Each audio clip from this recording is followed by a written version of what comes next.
Just before Christmas, while most people were worrying about gifts and family drama, 249 elected officials across the U.S. received a very different kind of holiday letter.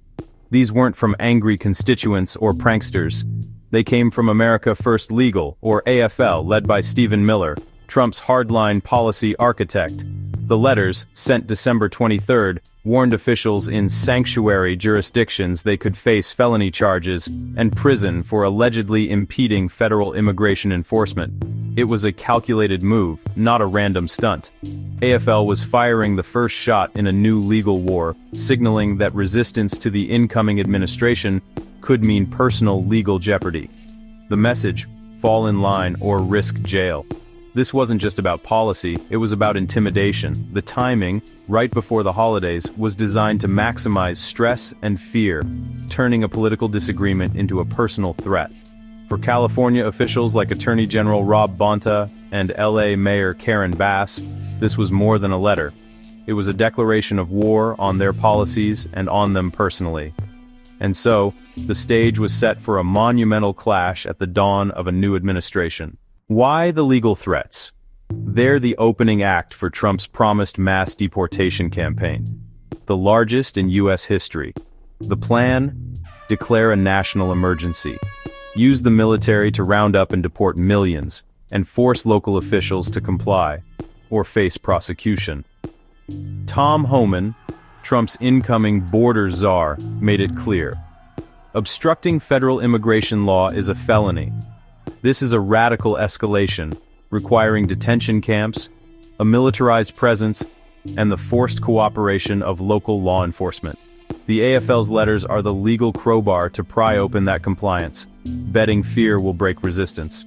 Using the military for domestic law enforcement crosses a line democracies rarely approach, but the administration is framing it as a national emergency to justify the move. The paperwork is in place. The boots may soon follow. California officials didn't flinch. Instead, they called out the AFL letter for what it was, a scare tactic.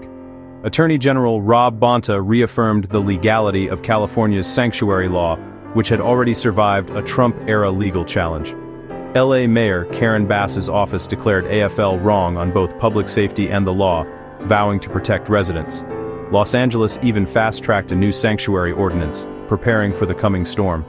Governor Gavin Newsom called a special session, requesting $25 million to fund legal battles against the Trump administration. California was lawyering up, making clear it would defend its policies and officials with real resources. The state's leaders saw this as more than a legal fight. It was a political and ideological stand. They bet their voters would reward them for defending California's values.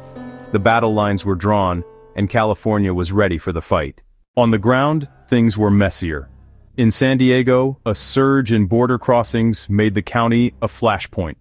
The Board of Supervisors passed a policy barring local law enforcement from sharing information with ICE without a warrant, a direct challenge to federal pressure.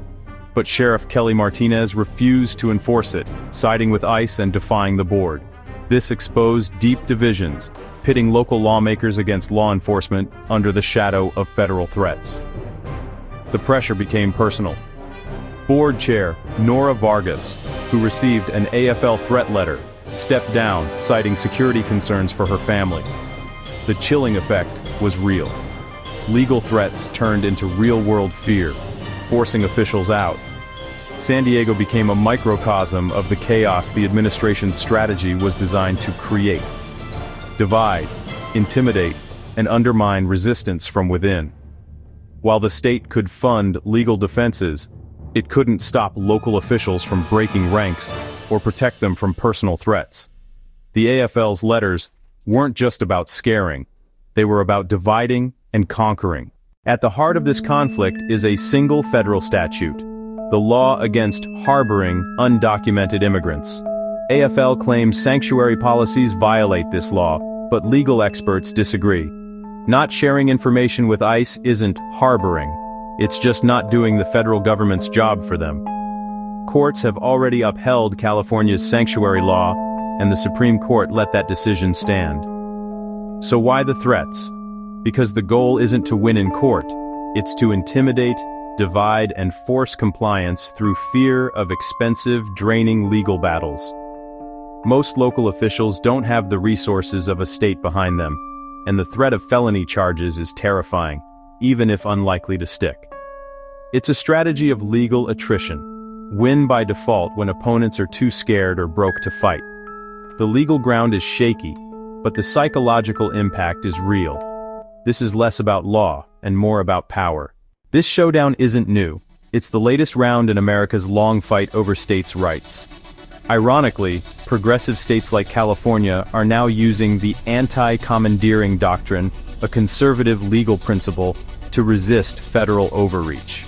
The Supreme Court has repeatedly ruled that the federal government can't force state officials to enforce federal law. California argues immigration enforcement is a federal job. States can't be compelled to help, especially when their own laws forbid it. This legal shield is rooted in the 10th Amendment, a twist of history that's hard to miss. The conflict isn't just about Trump or immigration, it's about unresolved tensions in American federalism. The Trump administration is pushing for near-absolute federal supremacy, while California champions state autonomy. The outcome could redefine the balance of power between Washington and the states for decades. To understand the stakes, look to Brazil, where Trump ally Jair Bolsonaro faces trial for an alleged coup plot. Bolsonaro, like Trump, attacked democratic institutions and refused to concede defeat, leading to a violent insurrection. Now, Trump is using U.S. power to protect Bolsonaro, calling the case a witch hunt, threatening tariffs, and even sanctioning the Brazilian Supreme Court justice overseeing the trial. This is the America First doctrine exported, using state power to shield allies and punish enemies, at home and abroad. The fight against California's sanctuary laws, and the fight to save Bolsonaro spring from the same playbook: power above law, loyalty above democracy. Legal systems are seen as tools to be bent, not respected. The parallels are chilling, and they show the global reach of this authoritarian mindset. What happens in California isn't just local. It's part of a worldwide struggle over democracy and the rule of law. Strip away the legal jargon, and this is a battle for the soul of American democracy. Threats of prosecution, mass deportation plans, and interference in foreign courts are all symptoms of a movement that sees the rule of law as optional. The core question: will the U.S. remain a nation of laws, or become a nation ruled by executive whim? Using legal threats to silence political opponents is the tactic of authoritarians, not Democrats. California's resistance is a test. Can a state serve as a firewall against federal overreach? If intimidation works, state autonomy becomes meaningless, and federal power knows no bounds. The outcome will define the limits of power, the rule of law, and the future of the American experiment. And that fight is happening right now.